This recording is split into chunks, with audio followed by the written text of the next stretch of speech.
말씀은 이스라엘 백성들이 바벨론 포로 생활을 끝내고 이제 잠시 귀가 학국으로 돌아오는 길에 아하와 강가에 머물렀다고 말씀드렸습니다.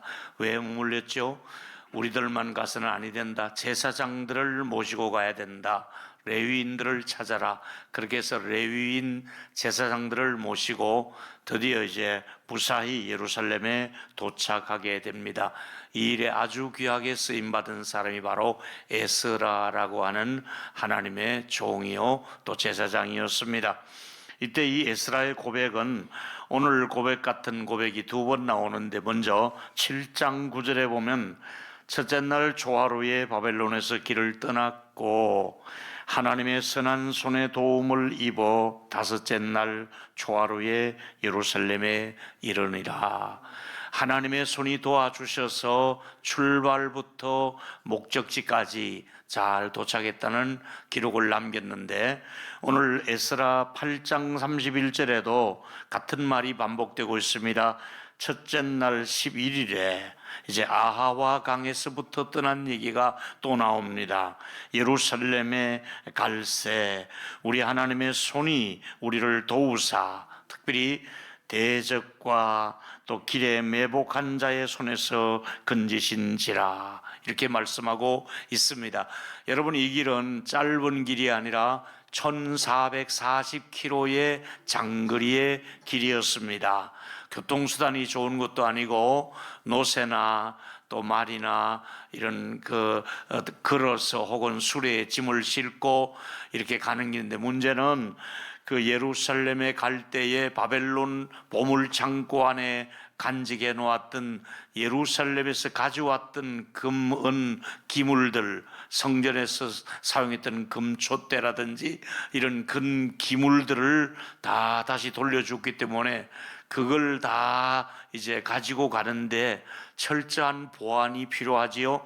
만약에 이것이 정보가 나가면 매복한 자들이, 강도들이 출현해서 그들을 것을 빼앗아 탈취할 수 있기 때문에 아주 조심스럽게 위험을 무릅쓰고 이제 광야를 통과해야 되는데, 하나님의 손이 함께함으로 그들을 에워싸는 군병들 없이도, 군사들 없이도 하나님의 손의 도움을 입어서 예루살렘까지 무사히 도착했다는 기록에서 오늘 제가 설교의 제목이 나온 것입니다. 첫 번째 드리고 싶은 말씀은, 아주 중요한 고백은 하나님의 선한 손의 도움을 받았다는 기록을 우리가 놓칠 수는 없습니다.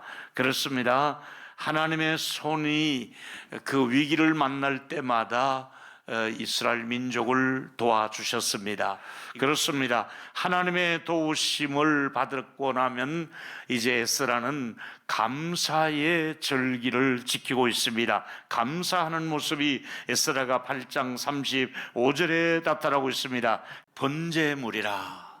이 번제물은 감사하는 마음으로 하나님께 제물을 올리는데 왜 15마리도 아니고 12마리를 드렸을까요? 12이라는 숫자는 이스라엘의 12지파를 대표해서 12마리, 온 민족적인 감사에 도착하자마자 감사의 예배부터 드리는 것이지요. 우리가 어디 가든지 가면 도착하자마자 묵상 기도하고 그 집에 평안을 빌듯이 우리가 그 나라적으로 에스라가 중심에서 번제물을 올려드리며 감사의 제사를 드리는 모습을 우리가 볼 수가 있습니다. 여러분, 믿는 사람과 믿지 않는 사람의 차이가 있다면, 믿는 사람들은 어떤 일을 당해도 감사할 줄 아는 사람이고, 감사를 또 표현해야 되고, 또 감사를 예물까지도 드리면서 감사하는데, 믿지 않는 사람은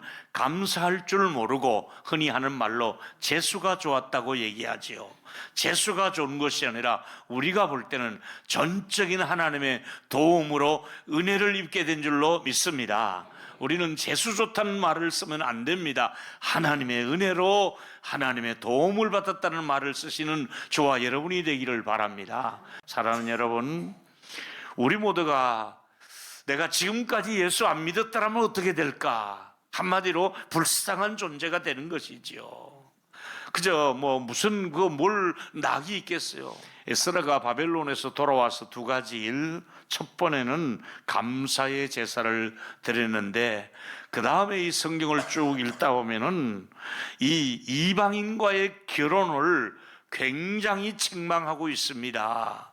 이것은 그냥 아주 넘어갈 일이 아니다 이거지요. 여러분, 왜 이방인들과의 이 결혼 합혼이 그냥 막 아무렇게나 다 그냥 결혼을 하고 말았습니다.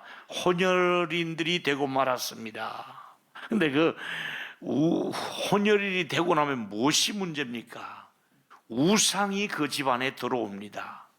사람이 시집을 오면서 그 친정에서 섬겼던 바알과 아세라, 아스돗, 별의별 신들을 다 가지고 와서 정착을 하게 되고 뿌리를 내리게 되고 같이 참여하게 되는 것이잖아요.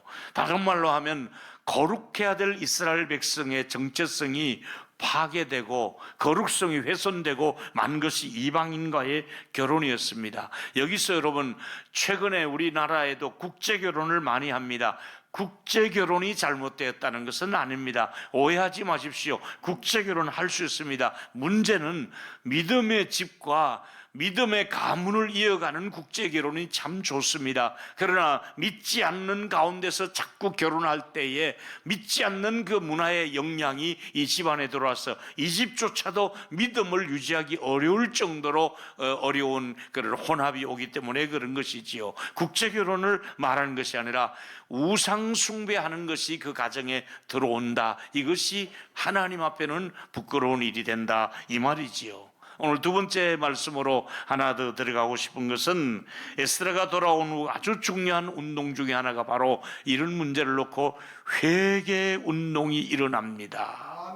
막 혼혈이 되고 이걸 가지고 회개하지 않으면 안 되는 겁니다. 그래서 회개합니다. 어떻게 합니까? 자, 에스라서 9장 1절과 2절을 읽어보십시오. 여기 이름들이 9개, 8개 국가들이 나오는데 다 하나님을 섬기는 사람들이 아니라 이방 문화를 섬기는 9개, 8개 나라의 사람들이 섞였습니다. 그들을 아내로 제사장이 되었음에도 불구하고 이방 여인을 아내로 삼아버리고, 그것도 모자라 며느리를 그렇게 삼고, 그러니까 막 집안이 섞이게 되면서 그것도 지도층에 있는 사람들이 더 으뜸이 되었더라. 제사장들도 레위인들도 방백들도 모두가 혼혈족이 되고 말았다, 이 말입니다. 국제결혼이 잘못된 것이 아니라 그들이 섬기는 이방 신들이, 우상숭배가 이미 이 이스라엘 땅에 자리를 잡고 있더라, 이 말이지요. 그들 마음에 뭔가 양심의 가책을 느끼고 살아오는데 에스라가 와서 회개 운동을 일으키니까 그들이 기가 막히도록, 그야말로 에스라가 기가 막히도록 저녁 제사 드릴 시간인데 드릴 시간이 없을 정도로 몰려와서 떨며, 제사장님, 제가 잘못했습니다. 제가 어떻게 해야 되겠습니까? 제가 제사장이 되어서 이방 여인을 제 아내로 삼았습니다. 저희 며느리도 이방 여인입니다. 이걸 전부 와서 고백하며 회개하기 시작하고 어떻게 하면 좋겠느냐고 이 말을 들었을 때 제사장은, 이 에스라는 기가 막히다는 얘기를 사용하고 있습니다. 아주 기가 막힌 현장에서 같이 이제 아파하며 회개하는 모습을 볼 수 있습니다. 그리고 이때 선포된 설교 중에 이스라엘 백성들의 반응을 느헤미야의 기록에 의하면 이렇게 나타나고 있습니다. 자, 회개는 이렇게 하는 것이지요. 말씀이 어떤 역할을 합니까? 깨닫게 합니다. 율법, 복음이 여러분들에게, 설교가 여러분에게 주는 유익이 무엇입니까? 깨닫게 하는 것이잖아요. 미처 내가 깨닫지 못했던 부분을 오늘 설교를 통해 깨닫게 되는 것입니다. 아, 이렇게 살면 안 되는구나. 이건 내가 비양심적이구나. 내가 이건 하나님의 말씀을 어기고 있구나. 깨닫게 하는 것이 하나님의 말씀입니다. 오늘도 성령께서 저와 여러분들에게 깨닫게 해주시기를 주의 이름으로 축원합니다. 그리고 막 울며 통곡하기를 시작하는 것입니다. 눈물이 있었습니다. 여러분, 그렇게 해서 이스라엘 백성들이 깨닫고 다 울었다고 말씀하고 있습니다. 여러분, 저는 1970여 년도에 목회를 시작할 때에 70년대 한국교회는 늘 어느 교회나 마룻바닥이었습니다. 그 마룻바닥에 어머니 권사님들이 가서 기도한 자리에는 눈물이 떨어져 있었습니다. 항상 성경 찬송 들고, 그 다음에 거기에는 가재 손수건을 늘 들고 다니며 어머니 권사님들이 많이 울었습니다. 시골 교회일수록 더 많이 울었습니다. 새벽기도 나오면 전부가 울고 돌아갔습니다. 근데 최근에 한국 교회가 조금 먹고 살만하고 또 이런 문화적인 생활을 하면서 없어진 것이 무엇입니까? 강단 위에도 강단 아래도 눈물이 말라버리고 말았습니다. 하나님은 눈물 기다리고 있습니다. 눈물이 있는 곳에 하나님의 임재가 있지 않습니까? 최고의 값진 것이 어떤 예배입니까? 눈물의 예배, 눈물의 설교였습니다. 눈물이 가족을 살렸습니다. 눈물이 가난해서 일어나게 했습니다. 눈물이 아픈 몸을, 병든 몸을 치유해 주셨습니다. 눈물이 교회에 부흥을 주셨습니다. 눈물로 말미암아 여러분의 가정의 변화가 일어났습니다. 여러분, 하나님이 은혜를 주셔서 여러분의 눈에도 하나님을 향하여 눈물을 흘릴 때에, 한나처럼 울며 기도할 때 놀라운 사무엘의 역사가 일어날 줄로 믿습니다. 우리 죄인들과 바리새인의 차이가 여기 있습니다. 바리새인은 고개를 들지도 바리새인은 서서 주여 나는 저 사람들과 같지 않습니다, 자기 자랑을 늘어놓는 기도를 하고 그렇게 폼을 잡았습니다마는, 죄인은 하나님이여 나는 죄인으로소이다 하면서 통곡하고 있지 않습니까? 여러분, 우리가 눈물하면 눈물의 선지자가 예레미야 아닙니까? 그 예레미야의 기도를 보실까요? 예레미야가 3장 22절에 보니까 여호와의 인자와 긍휼이 무궁함으로 우리가 진멸되지 아니함이라. 할렐루야. 우리가 진멸되지 않는 이유 중에 하나는 하나님의 긍휼 때문입니다. 하나님의 긍휼을 입으면 망하지 않습니다. 얼마나 그가 모범적이냐가 문제가 아니라 그 사람에게 하나님의 긍휼이 임하느냐가 더 큰 일이지요. 여러분, 여기서 하나님의 은혜와 긍휼은 예레미야 시대 때만 필요한 것이 아니라 오늘 이 시대에 목회하는 저와 여러분들이나 여러분의 가정에 공통적으로 필요한 것이 무엇입니까? 하나님의 은혜와 긍휼인 줄로 믿습니다.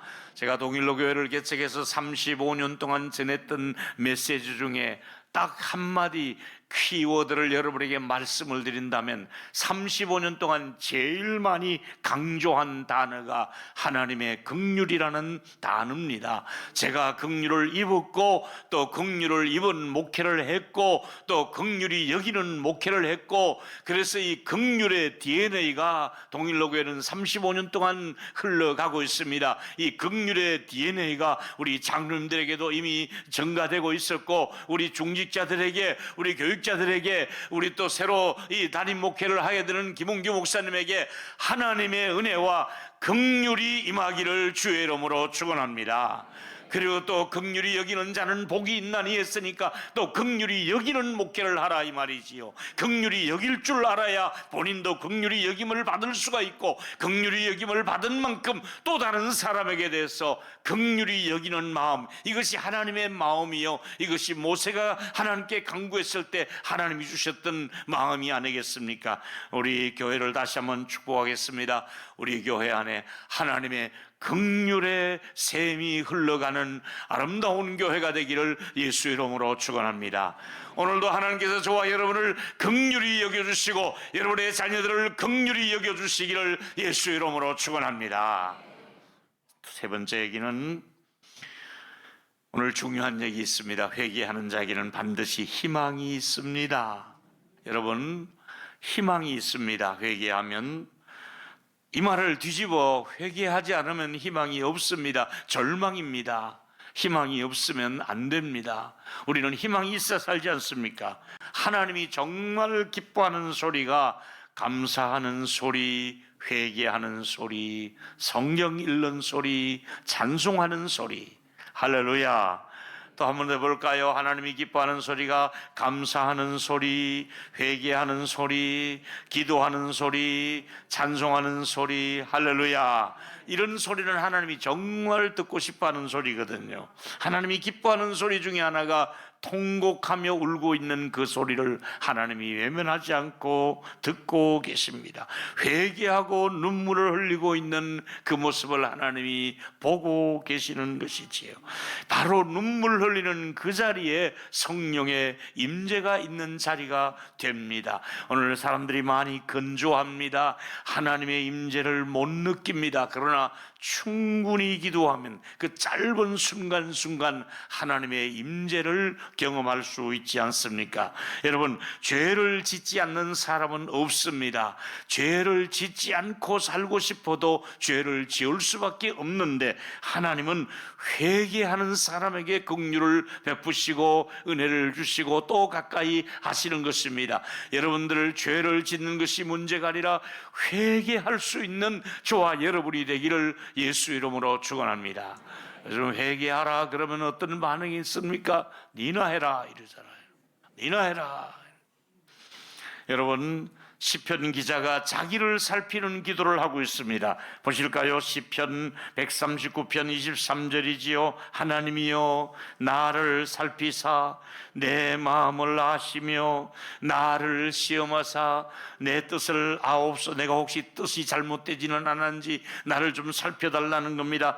우리 여러분, 가만히 놔두면 우리가 착해지는 것이 아니라 가만히 놔두면 나도 몰래 악해지는 거예요. 악한 생각, 악한 언어, 악한 행동을 하는 거예요. 그래서 복 있는 사람은 악인의 길을 따라 죄인의 길에 서지 않고 오만한 자리에 악인의 꾀를 따르지 않으면, 여러분, 이게 다 악하고 연결되면 악한 쪽에 우리가 서 있으면 하나님의 평강을 누릴 수가 없어요. 악인에게는 평강이 없다 말씀했잖아요. 하나님이 우리에게 은혜를 주셔서 우리 나를 한번 다시 살피고 회개할 수 있는 그런 은혜를, 항상 자신을 살펴볼 수 있는 은혜가 저와 여러분에게 있게 되기를 바랍니다. 나를 살펴보라 이 말이지요. 여기 여러분, 회개하면 제일 먼저 생각나는 도시가 니느웨라고 하는 곳이잖아요. 니느웨는 요나가 가서 이제 다시 그가 가서 복음을 전하게 되죠. 회개하라 그러지만 망하게 된다 얘기합니다. 근데 요나서 3장 8절에 놀라운 일이지요. 사람들만 회개하는 것이 아니라 짐승들까지 굶겨버립니다. 이게 얼마나 잘 받아들였으면, 전하는 자는 별로 이렇게 관심 있게 전하지 않았는데 받아들이기를 잘했습니다. 아시는 대로 요나가 잘 전한 것 아니에요. 그냥 대충 전했어요. 그런데도 받아들이는 쪽에서는 아주 잘 받아들였습니다. 짐승까지 회개하라 소리 안 했거든요. 근데 얼마나 심각하면 사람이든지 짐승인지 다 베옷을 입을 것이요, 짐승의 나귀의 덩어리다가 삼베옷을 걸쳐버리는 겁니다. 본인은 물론이고 거기다가 어떻게 합니까?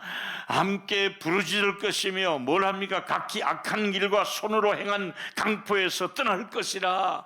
그동안 우리 잘못되었다. 나라가 구조적으로 잘못되었다. 가진 사람들이 잘못했다. 정치를 잘못했다. 우리 너무 심했다. 이래서는 안 되겠다. 우리 망하기 전에 회개하자. 우리 뭐 할 것이 아니라 우리가 타고 다니는 저 말에게도 멍에를 씌워라. 그리고 저 송아지에게도 모든 먹을 것을 주지 말고 우리 한 며칠을 굶고 회개하고 통곡했습니다. 하나님이 어떻게 했습니까? 요나서 3장 10절입니다. 같이 읽습니다. 시작. 하나님이 그들의 행한 것 곧 악한 길에서 돌이켜 떠난 것을 보시고 하나님이 뜻을 돌이키사 그들에게 내린 재앙을 내리지 아니했습니다. 하나님이 돌이키는 것을 보시고 하나님도 돌이켰습니다. 하나님이 죄악을 범한 민족에게 재앙이 아니라 하나님이 뜻을 돌이켰습니다. 저와 여러분의 가정에 하나님께서 은혜를 주시려고 죄값을 치르려고 했던 것이 아니라 은혜로 돌이켜주시고 선물로 돌이켜주시고 하나님이 뜻을 돌이키는 대한민국이 되기를 축복합니다. 하나님이 뜻을 돌이켰다고 말씀하고 있습니다. 회개하면 뜻을 돌이키고 재앙을 내리지 않는다고 말씀하고 있지 않습니까? 여러분, 내가 돌아서면 하나님도 기다렸다는 듯이 나를 받아주시는 분이십니다. 회개는 축복 중에 축복입니다. 회개하는 것을 통해서 희망이 있습니다. 아무리 망가진 사람도 회개하면 희망이 있습니다. 여러분의 자녀들이 회개하고 돌아오면 희망이 있습니다. 지금 믿지 않는 사람도, 지금 아주 그야말로 핍박하는 사람도, 지금 그리스도와 너무 멀리 떨어진 사람도 회개하도록 기도하시고, 회개하면 희망이 있습니다. 따라하면 좋겠습니다. 회개하면 희망이 있다. 시작. 한 번 더. 회개하면 희망이 있다. 동의하십니까? 회개하면 희망이 있습니다. 여러분, 절대 이 희망은 놓치면 안 됩니다. 저는 대한민국이 이렇게 되기를 원하는 마음으로 구국 기도회를 할 때나 금요기도 할 때 많이 인용하는 구절이 역대하 7장 14절입니다. 내 이름으로 일컫는 내 백성들이 그들이 악한 길에서 떠나 회개지어 떠나 스스로 낮추고 회개지어 오만하고 교만했던 자리에서 낮추어야 됩니다. 기도하면서 내 얼굴을 찾으면 하나님을 만날 때에 찾아라. 가까이 계실 때 그를 부르라. 찾으면 내가 하늘에서 듣고 첫째는 그들의 죄를 사하고 그들의 땅을 고칠 것이라. 오늘 이 자리에서 주 예수 그리스도 앞에 나올 때에 여러분의 가정에 찌들었던 모든 죄와 여러분의 자녀들이 지었던 죄까지 죄를 사하고 토양을 바꾸어 주시려는 종이, 이 땅을 고쳐주시는 은혜가 있기를 예수 이름으로 축원합니다. 우리 동일로교의 모든 죄를 사해 주시고 우리 동일로교의 모든 토양을 고쳐주시기를 예수 이름으로 축복합니다. 여러분의 가정을 고쳐주실 줄로 믿습니다. 어떻게 하면? 회개하며 하나님의 얼굴을 찾으면 고쳐주신다고 말씀하고 있습니다. 사랑하는 여러분, 니느웨 성에 재앙을 내리시지 아니했던 것처럼 우리 대한민국에 재앙을 내리시지 않기를 원하고, 또 우리 모두의 가정에 공통적으로 필요한 것이 무엇입니까? 하나님의 선한 손의 도움이 필요하고 긍휼이 필요하고 용서가 필요합니다. 오늘 다시 예수 이름으로 선포합니다. 여러분의 모든 지은 죄에 죄사함의 은혜가 있을지어다.